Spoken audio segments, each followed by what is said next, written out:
और सारे टीचर लोग इन 10 बच्चों को खोपचे में ले जाके जिन्हें क्या गुप्त ज्ञान बांटते थे। देखो बेटा, बीड़ी कभी भी फूको ना तो हमेशा उसका पूरा स्वाद लो,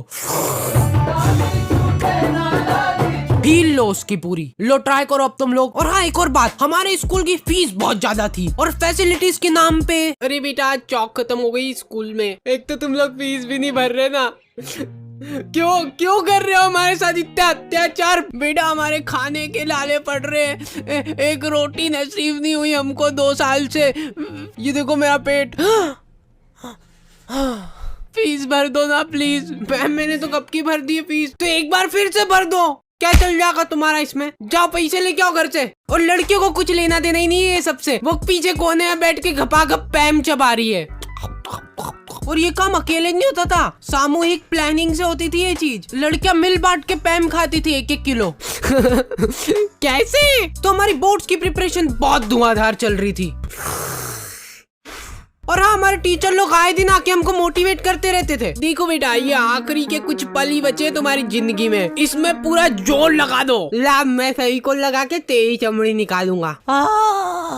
बेटा देखो, ये तुम्हारी जो मार्कशीट आएगी ना, यही तुम्हारा फ्यूचर डिसाइड करेगी। अब ला रोटी किसका तो, अरे नीचे गिरा दी रोटी। तो फेविकोल की चमड़ियां निकालते निकालते हमको पता भी नहीं चला और हमारा पूरा साल निकल गया। फिर मैंने एक विषय पे थोड़ा सोचा कि हमारी एग्जाम भी तो है। सुबह 5 बजे का अलार्म भरते हैं तो 5 बजे उठते ही पढ़ने बैठेंगे। और फिर खाना उतना जरूरी नहीं है, 1-2 दिन में एक बार खाना खा लूंगा और खाना खाते खाते ही पढ़ाई चलेगी, ठीक है। और एक इंसान सोए बिना भी रह सकता है, तो दिन रात बस पढ़ाई होगी। अब तो टॉपर हार्डी बजा रहे हैं।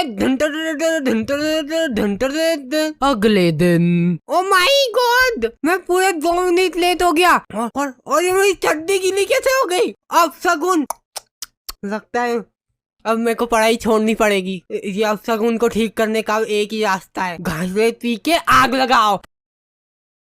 सफलता की ओर एक और कदम। फिर एग्जाम के 2 दिन पहले इनकी उगत उड़ रही है, हाउ टू स्कोर 95 नहीं 100 marks in board exam in last 2 days इन हिंदी। और इनके ऐसे चटक थंबनेल देख के एक बार को तुम्हारी आंखें भी चमक जाएगी और वो वीडियो भी ऐसी अजीब सी होगी ना। बेटा ओ इधर, तुमसे ही बात कर रहा हूँ, तुमसे। सबसे पहली बात तो ये हो गई कि तुमको ये वीडियो देखने की जरूरत क्यों पड़ रही है? साल भर तुमने क्या झक मराया? तुम जिंदगी में कुछ कर ही नहीं सकते, तुम्हारी जिंदगी झंड है। तुम्हारे घर में पंखा हो तो उस पर लटक जाओ, नहीं तो छत से कूद जाओ, कोई मतलब ही नहीं है अब तुम्हारा इस जिंदगी में, बस धरती पे बोझ हो तुम, कुछ नहीं हो सकता। 2 दिन पहले इनकी उगत उड़ रही है, कूद जाओ। हाँ कूद जाओ, सोचो मत कुछ इतना, कूद जाओगे तो फोटो तो आएगा पेपर में, ये देख के ही माँ बाप खुश हो जाएंगे तुम्हारे। और एग्जाम के 1 दिन पहले रात में, बेटा जो हुआ सो हो गया, लेकिन अभी भी हमारे पास काफी टाइम बचा है, पूरे 24 घंटे, और मैं तुम्हारा पूरा साथ दूंगा।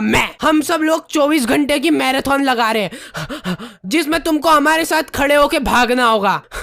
इससे क्या होगा ना कि तुम्हारी भागने की प्रैक्टिस अभी से ही हो जाएगी, क्योंकि रिजल्ट आने के बाद तुमको घर छोड़ के भागना ही है। तो हमारा कोई सा तो सेंटर आया था, वहाँ पे हम लोग एग्जाम देने गए थे। वो सेंटर नहीं था, जने कौन से जंगल के बीच में 4 पत्रे लगा दिए और बोल रहे सेंटर है ये। हम लोग एग्जाम दे रहे, उधर पीछे कुत्ते चिपक रहे, गाय आके बच्चों के पेपर में पोटा कर रही है, और मेरी टेबल भाई साहब बिल्कुल मेरी जिंदगी की तरह डगमगा रही थी वो टेबल। तो मैंने सोचा कि वाह, मेरे को बहाना मिल जाएगा अब कम नंबर आएंगे तो, कि बेचारा बच्चा लिख ही नहीं पाया, टेबल खराब थी। और फिर रिजल्ट आते हैं ना, तो वो जो टॉपर 10 थे ना, उनको छोड़ के कोई अलग ही प्राणी टॉपर बन जाता है, जिसको आज तक तुमने कभी स्कूल में देखा ही नहीं होगा। वो तुम्हारी क्लास में ही था। फिर ये टॉपर को सम्मानित करने के लिए उसको हार वार पहनाते और फिर उसका फोटो खींच के पोस्टर छपा देते बड़े बड़े।